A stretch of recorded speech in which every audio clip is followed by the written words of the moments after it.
So let's call to order the Wednesday, October 9th, 2024 meeting of the Middle School Building Committee. We're going to start with public comment. We have 15 minutes allotted for public comment if anyone wishes to speak. Not seeing any takers, and there's no one online.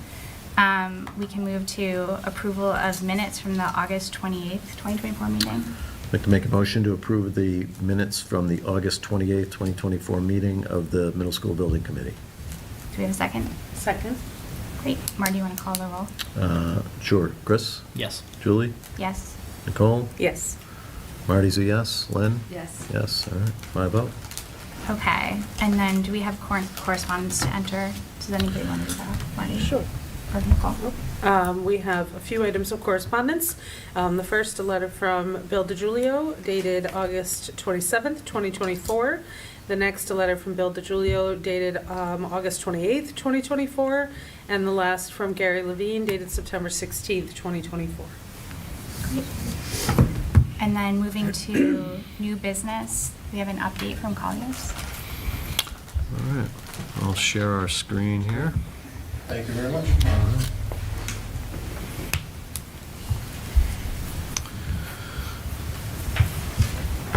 One second. Yeah, no problem. Take it away. Enlarge this for us.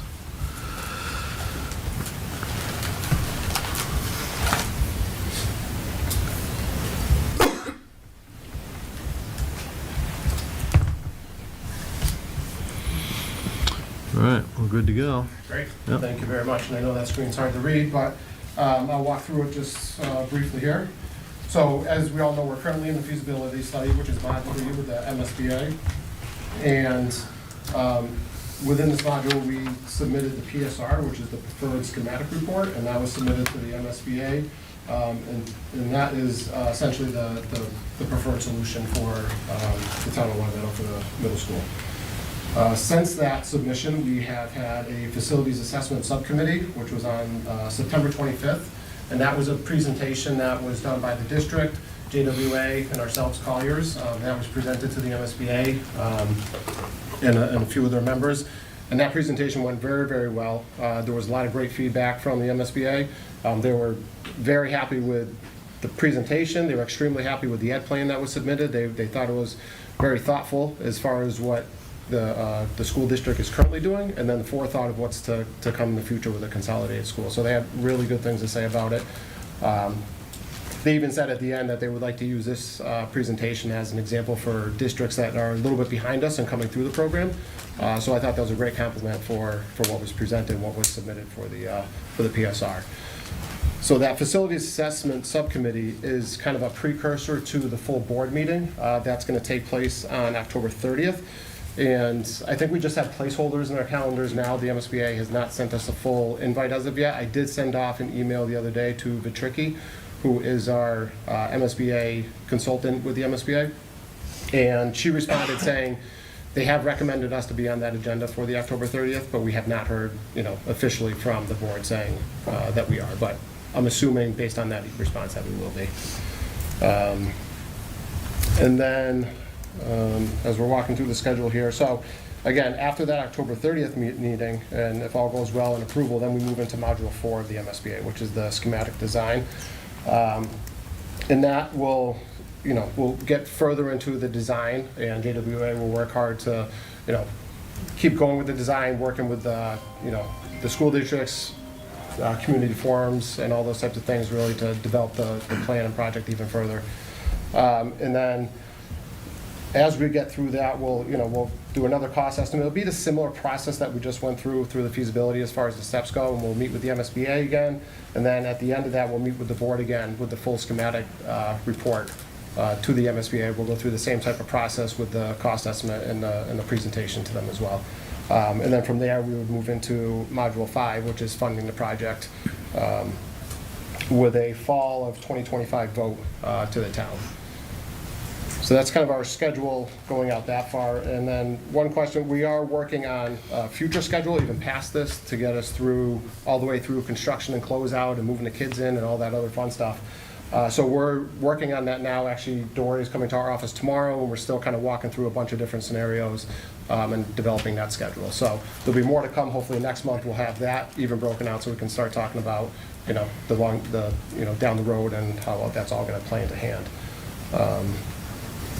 Linda stepped out. I was going to mention to her, I know we talked about October, November for a town vote, but one thing we wanted to bring up too is the possibility of doing a September special town meeting for this project as well. So that's something we'd like to, talk about as these meetings go on. If that's going to help us with the schedule starting a little bit sooner before the winter comes and, as that plays out throughout the life of the project. So I think that's it for schedule, unless there's any other questions. What would that give you a head start on if there were a special town meeting? It would give you a head start on?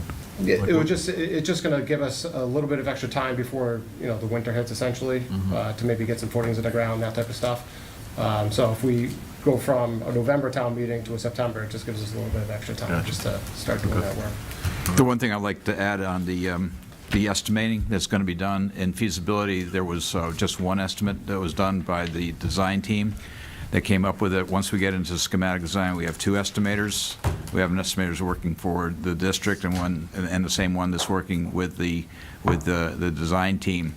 And so each one does a blind estimate of the project and schematic design, and then we sit and reconcile that with the numbers to make sure that we're double checking each other. So it's you usually see the number get tighter when you have a schematic design, and having two estimators makes it a little bit feel more comfortable that we're on target. Right. Good to hear. Yeah.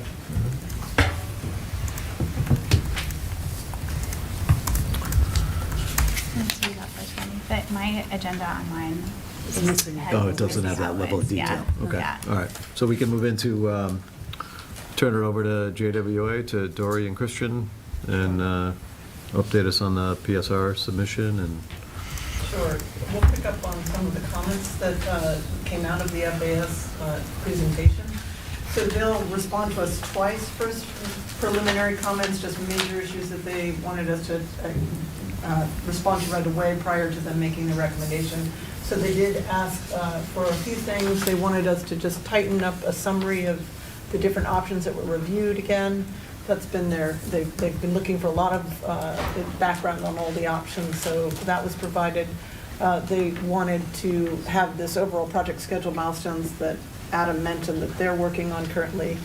And they were interested in understanding the relationship between the ed plan and the preferred design more specifically. So it's one of the things where they ask for so many options, it's hard for them to sort of see the direct relationship between those two things. So we provided a narrative of that we've provided to the district. And one of the things we've been discussing is from the preferred schematic design report, there's so much meat in it.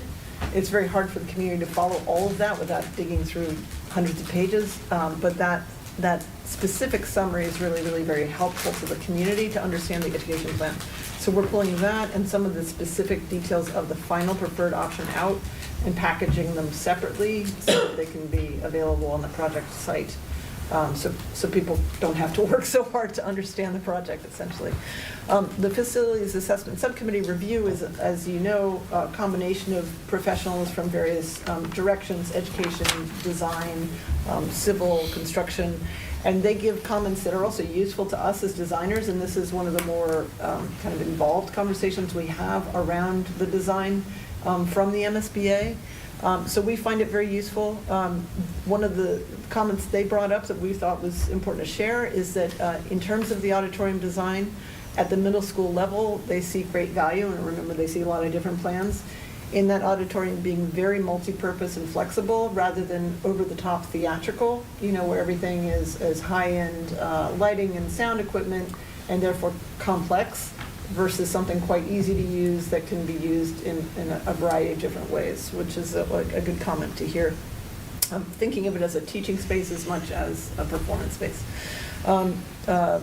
A lot of discussion about the importance of accessibility throughout the school as a concern, but now that we see more conversation about using the outdoors, thinking about that in the outdoor learning spaces. Recommendation to consider adding a covered area at the student drop-off for poor weather. It's pretty classic and something we will probably talk about in schematic design. They noted that we were farther along in thinking about geothermal than most projects are, and that was a very good thing. So it's been a real stumbling block for projects, and appreciated that our plan was outside of the footprint of the building for the geothermal, which is appropriate to maintenance. And then, as a whole, we acknowledged how much good has happened in the district historically in the buildings and what people liked about the buildings. They appreciated that level of investigation and the amount of work that had been done with faculty, and stressed keeping faculty engaged throughout the design process. And then appreciated the way the mass of the building was broken into parts rather than just a giant mass, and how that did make sense from an architectural perspective in the context of its location. Go to the next slide. So, as Adam said, we're moving along. We've submitted that, and we're in a bit of a small lull. Technically, we can only ask a little bit of our consultants while we're waiting to know if this project is moving forward technically. But we have started meeting with our consultant again to map out the work plan for schematic design. We also met recently with town officials, police, fire, planning, to talk again about traffic and circulation. As we've said, the project area is what it is, but beyond the project area, there are things that are related to the project area, and there's been really great conversations about other investigations and other projects that can help improve circulation in and around the site. So those kinds of conversations, and I don't know if you have any other additional comments, but I think it's been really helpful to continue to have these conversations, and we'll be doing that throughout the process. The committee has asked to see other schools as we move forward. Particularly, remember, one of the major questions that's still outstanding is the auditorium, cafetorium, gymatorium. So we have the auditorium in the plans. And as a way of helping to investigate that further, we offered some site visits to other schools. So Walpole Middle School is somewhat comparable. I actually decided Walpole would be a good site for us to visit because actually the site of the school is a 20-acre site. I have a little bit more information later on in the slide deck here about it. But we put on the schedule for this interim period a possible visit to Walpole on October 17th. And, everybody on the committee is welcome. The approval will happen on the 30th, and then we'll move forward from there. But we also have already scheduled a meeting with the Energy and Sustainability to talk about the sustainability features of the project. The town's been talking about the opt-in municipal code and was curious to know how this would relate. It's not a problem, but we'll talk more about that with that committee and talk about other aspects of the project's details. And then we jump into schematic design, and we'll start in the process here. And in our next meeting, we'll outline some of the steps and what that'll look like in detail. We have a professional development day on November 5th.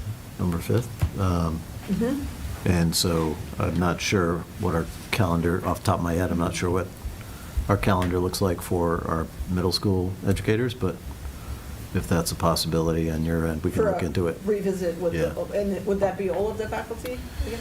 I'd have to see who's available that day, but, and what we have planned. But if it works on your end, we can look at it.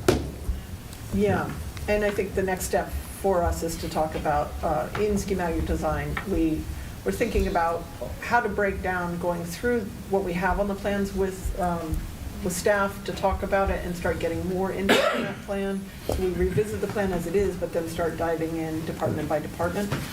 And with two schools, that'll be a big challenge to work out. So there are a couple of different ways we can work that out. Okay. And set up a detailed schedule. Okay, we'll be in touch.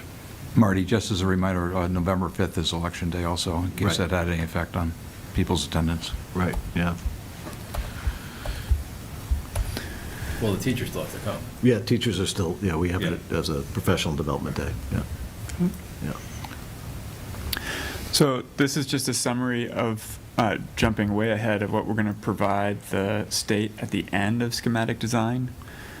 So this is basically kind of a summary of our table of contents for the binder that we submit, and we just kind of wanted to walk through it because it is helpful to think about kind of like where we are now and how we get to there.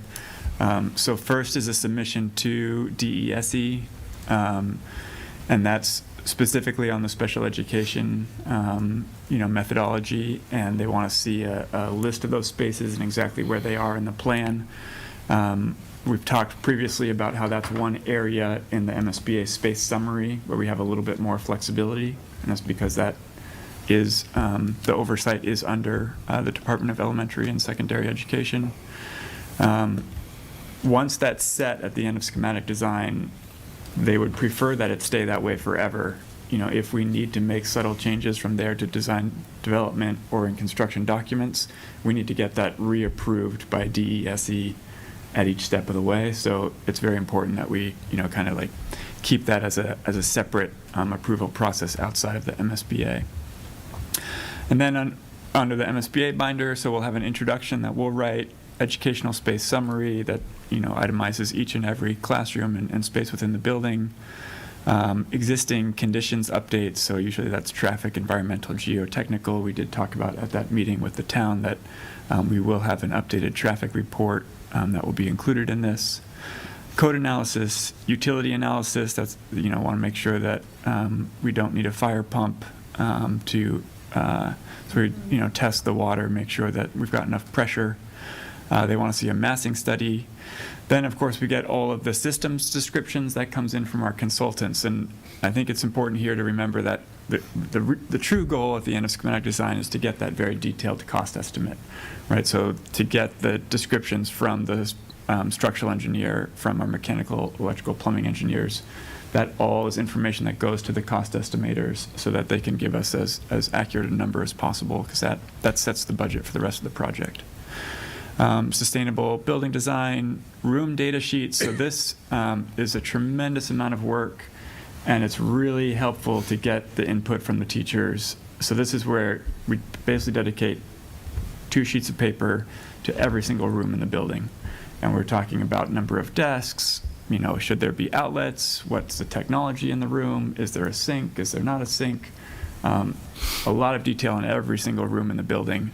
And so it's really helpful going forward into design development and construction documents to be able to look back at that. What were our goals in schematic design? What did we want in each and every room? What was a priority to the faculty and staff? So those play a critical role. Proposed construction methodology is something else that we'll discuss, and Colliers will be discussing with you as well. So that's, if you've heard the terms, whether we go design, bid, build, or we go construction manager at risk. Those are kind of our 2 options, and we'll get into much more details on that. Yeah, that's one item that we talked about adding for the agenda for next month, just so we can walk through the pros and cons of each. Okay, is that next month? Is that? Yeah, Okay, that's what cool. we're gonna add to the agenda. Yep. All right. So the MSBA wants to know that that's set in stone by the end of schematic design. Reimbursement rate, so that's making sure that the MSBA and the district are on the same page that way. Total project budget and cost estimate, those are those 2 estimates that Alan was talking about. Updated project work plan, that's basically our schedule going forward, and local actions and approvals, that's evidence that we've met with the building committee and et cetera. So it's a lot, and sorry to bore everybody about walking through that, but it's helpful to just think about all of those individual items that will be important by the end of the schematic design process. The next slide, Marty, is even more, although, yeah, questions, certainly. On the DESE's approval of the special education plan, if we were to exceed the MSBA allotment for rooms or square footage, and DESE approves it, does that make it more likely that the MSBA will reimburse that space? Under that special education category of the Right. space summary, yeah, exactly. More Yep. likely, or Yes. they'll automatically do it? Automatically. Automatically do it. Yep, Excellent. yep. And so then, apart from that, then we also have our project manual, which is our specifications. By the end of this project, that will be a stack of paper this tall. Usually the schematic design, it's only about that tall, but it's still, going through each and every product that goes into the building. And then we'll have a set of drawings. They won't be super detailed, especially on the mechanical, electrical, plumbing. Won't be into that level of detail yet, but on the architecture side, we will have plans. They want to see interior elevations of a typical classroom and a typical science lab. Exterior elevations, we usually go a little bit above and beyond and show some sections. So starting to get a real understanding of the building and how the materials used and how it's going to go together. Additional items is, so outside of this, well, there's the construction process. There's also going to be a furniture, fixtures, and technology budget that's somewhat related but separate from the construction budget. So they want to see early numbers on that because that goes into the total project budget for the project. And a life cycle cost analysis. So that's really looking at evaluating different mechanical systems and thinking about them not just in terms of how much they cost on day one, but how much they cost throughout the life cycle of the building. So talking about replacement costs of utilizing those systems over time. And again, that's something that we'll present to you at a later school building committee meeting. One thing, Marty, that you brought up recently that I wanted to touch on and be sure we put on the calendar soon is talking to district instructional technology. That proprietary items question and the technology budget question both relate to district decisions about instructional technology and what needs there are, what approach you might take, some of which might require some research and some conversations with the town. So that's something we want to put on the calendar for November. To get into. Okay.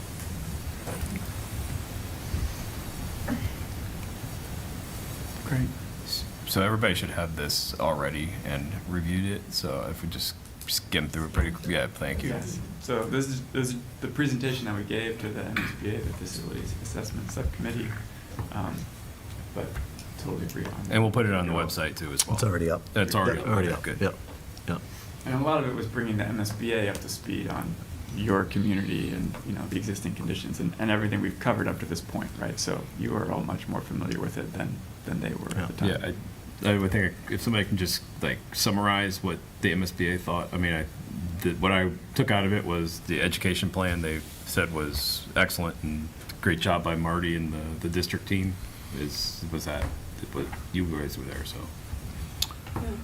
Go ahead. Yeah, no, I think the ed plan, they were pleased with. I think the overall format of the presentation, I think the due diligence that we've done with stakeholders to really map out a vision for the where we are right now, I think they thought highly of that as well. So, yeah, it was really good feedback, and as Adam mentioned earlier, they felt like the presentation set a standard that they'd like other districts to follow. So that was nice to hear. Very positive responses overall. Yeah. Some feedback on things to consider moving forward, but overall, they seemed very appreciative of the process that we've been through so far and enjoyed hearing more about the project, seemed excited about it. Anything from your perspective, Lynn? Or Same, yeah, they had big glowing praise at the end. Spoke really highly of the architects and the OPM and said that the district was in good hands, so that felt good. Good job, team. Thank you. Do you want to hit this the way we, in sort of a quicker fashion, the way we presented it with to the Sure, MSBA? We can run Sure, through it quickly. yeah, yeah. So we explained to them that this is a consolidation, and we reminded them, where Long Meadow is and the nature of the district's current geography, because that's something they're not familiar with, obviously. Always good to do.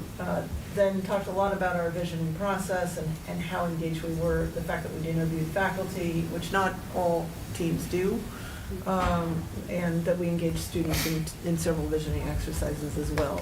I think they appreciate knowing that.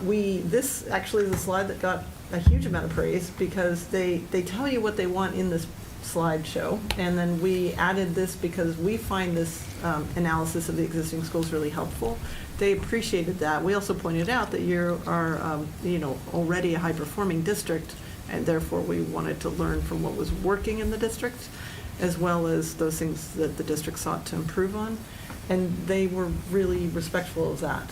So in this slide, we were trying to talk about some of the pluses and minuses of the existing building and the lessons learned from that. And they pointed that out to staff as something they'd like to see other districts do. Getting that kind of praise from the MSBA is kind of a big deal for us. You don't get praise from that. That's not common. Marty took that slide and hit it out of the park. Exactly. This is an overview of trying to really, it's hard to graphically represent how you move from the education plan to the design, but really it's probably the most important part of this moment in the project, where you're actually taking all of these educational ideas and trying to actualize them in the plan and think about the educational experience and what the experience for students is going to feel like and for staff is going to feel like. So this was really talking about the journeys of 6th, 7th, and 8th graders at this age range, some of the priorities of the district around the district's vision of the graduate, and how that vision of the graduate really is largely at this age around developing learner autonomy and curiosity and supporting that. And how do we, the designers, help you to do that by creating those conditions in the school? And that's constant conversation in the background. But we spent some time talking about the role of independence and supervision in this age range and how it differs moving from primary to high school. And talked about the site constraints of this project, as well as the constraints that internal goals in the ed plan have, and how those two things kind of push and pull to help create the form of the building, essentially. And some of the priorities that come through in the education plan for putting certain types of learning on display, STEAM at the first floor level, the idea of an intact 6th grade wing, community access, how those are some of the forces shaping the inside of the building, and then responding to the outside to the constraints of circulation and parking, outdoor play space, safe and secure access, things like that. So all of those challenges that you watched us go through. And then, you want to pick up, or should I just cruise? I mean, yeah, you guys have seen this slide a million times, but getting them familiar to the existing site, and then the next slide on the proposed site. Here they wanted to see very specifically main entries, so we've got those called out. Understanding of public after-hours entry, parking drop-off separate from bus drop-off. The little red rectangles outside of the classroom wings are showing areas of possible future expansion. It's just something that they want to make sure is somewhat incorporated into the plan. And then at the bottom, I don't know if we had developed that before we had the last school building committee meeting, but they always want to see a site section, which I think are sometimes more dramatic than this one. It's pretty level, but it was helpful to think about that, so that red line going through the site plan at the top is reflected down there as a section going through, so you can see it cutting through the classroom wings, and then on the right cutting through the gym and its relationship to William Street. Preliminary massing, I again think this was included in the last school building committee. I think we might have put in a little bit more detail just so that they could get a sense of the scale a little bit more. But really trying to reference being in Long Meadow, the history of Long Meadow, and then also the neighborhood residential surroundings, and trying to break up the massing to help relate to both of those things. And the MSBA was, again, quite complimentary on that. I think they were complimentary because of the fact that it looks fairly developed, but I want to stress that it's not in any way. There's a significant amount, the plan that is, we're thinking about 3D and how that forms, and you see that, but the articulation of windows and is not at all, or materials is really not there, but it gives you a vague sense, like the roof line. These are all the types of things we'll be studying in this phase, and it will change a lot. So I don't want people, in a way, it's a little early for people to start seeing this image, but it's helpful for people to see it as well. Sustainability we discussed, and again, that we've already done a geothermal test well. that were considering open loop versus closed loop systems. They were all surprised that we were at that level already, and talking about an all-electric school and looking for incentives through the IRA and through state incentives as well. Well, I think it's important, though, to point out on that one that we've been talking about stretch codes, right? Then there's the code, there's stretch code, and then there is the opt-in or municipal code. And the project is already priced and schemed for the optimal or the maximum energy efficiency within the building, which opens us up to the maximum amount of reimbursements from Mass Save and other reimbursements after the project is done. So we'll be meeting with what we said, sustainability committee, but we're already ahead of where they wanted to be from what they've said at select board meetings in the past. Am I saying that right? Yeah. Okay. Exactly. It's complicated. Walking through the floor plans, again, you guys have seen this many, many times, but introduction to them and tying that back to the ed plan that Marty and Dory covered earlier. And here is just there's a member of the committee that's quite interested in the educational goals of the district. They were very excited to see, that was Terry Kwan, who was involved when the MSBA was supervising the high school project. So she remembered the high school very fondly, was really excited to see reference to it and some consideration of it, what worked there and what didn't, and was really quite attentive to that. So that was, we did not know that. That was not why we put the slide in. But that was really, again, the connection between the two schools and district philosophy and what was unique about the district in terms of creating these shared spaces between clusters of classrooms. So a little bit of a geeking out moment for the ed facilities people. We put this together after our last meeting with you all, and that's really just a diagrammatic way of describing the project. On the left is describing that what we consider really critical in this age group is that movement from the core academic wings to those colored spaces that are those enrichment spaces of STEM, music, art, PE, and science, and how that fits physically in the building, so you can kind of imagine that daily experience. The second image are the locations of special education classrooms, being sure that those classrooms are not all clustered together in a way that actually, kind of separates students from each other. And then the third is showing the overall circulation, where you have that main circulation spine, and then you have these sub-communities that come off of it. Kind of think of it as an urban planning approach in schools, that you have neighborhoods and a main axis, and that just helps to communicate that for people who struggle to read plans. And then the role the cafeteria will play as a key community space within the building. This is required breakdown. It gets harder and harder with these projects to break down the existing square footage of the district, the proposed, the difference between the two. Here you are as a district reducing your overall by 24,000 square feet, but you're getting differently sized and scaled spaces, so that's where the efficiency is coming in. And then looking at those areas where you vary from the MSBA's guidelines, as we've talked about, but then specifically, as Christian mentioned, many of which are eligible for review and reimbursement potentially, which ones are not. Like, we know very clearly that the larger gymnasium and the larger auditorium space would not be eligible. Some of the others are eligible. So it was nice to put it on record, essentially, and there was no disagreement with that conversation. Is the alt PE space considered by DESE as part of our special ed program? In PDP, we put it in the special education spaces, and the MSBA asked us to move it out of there, so they would not consider it a DESE-approved space. So that's why one of the reasons why our PE area went up. Gotcha. Yeah. Where does the stage fall?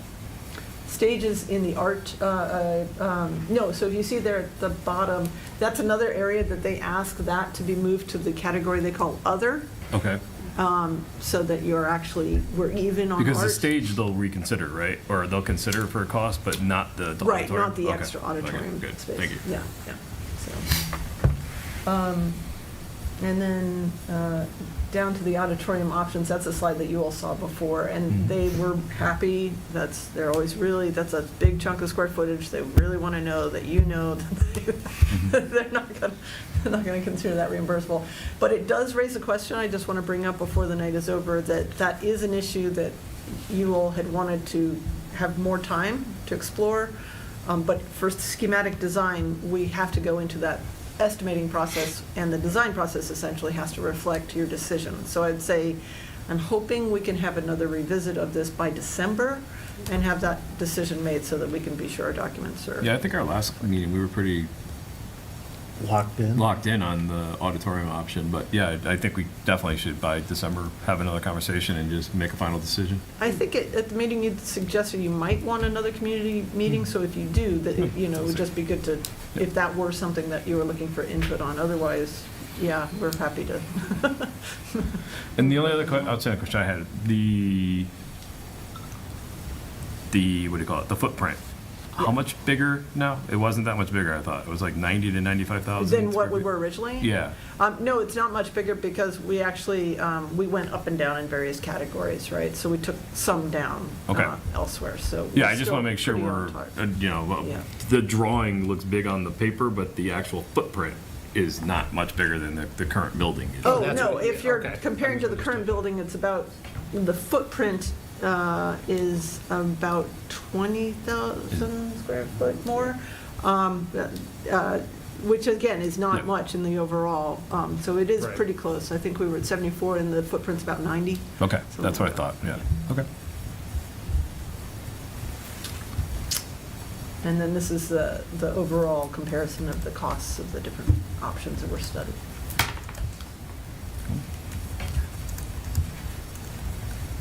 And then everybody knows about Walpole, if you can make it. Right, so that's just a couple things I could pull together from, it's just completed, so there's not a lot to see from photographic evidence online yet, but we'll see it all. On the right are completion, images, on the left is the rendering. A lot of corners, Chris.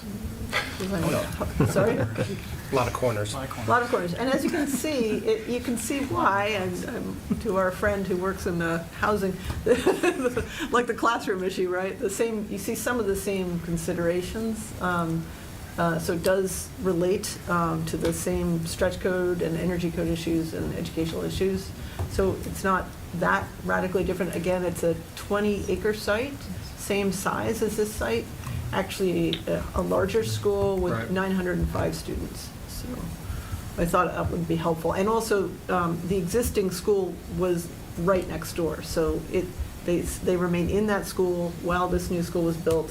The existing school's being demolished now. So I just thought it might be helpful for you to talk to that district about that experience, so, eyes wide open, understanding of that transition. Nice. Cool. All right. That's it? Do you have anything else? Nope. What's that? Before we go, though, I want to set the next meeting. We're set for the second Wednesday, but I'd like to change it to the 6th. Is anybody okay with that? Because the week before town meeting, I think we Yeah. just should meet that before, and we, We'll be away. There's a conference oh, for school committee and Oh. superintendents that week. that wouldn't be good because we'd be missing like 3 of you. Okay. Well, I just, It's Wednesday, November 6th. all right. Okay, we'll keep it as is then, for now. Otherwise, we're on for the 12th? 13. 13th.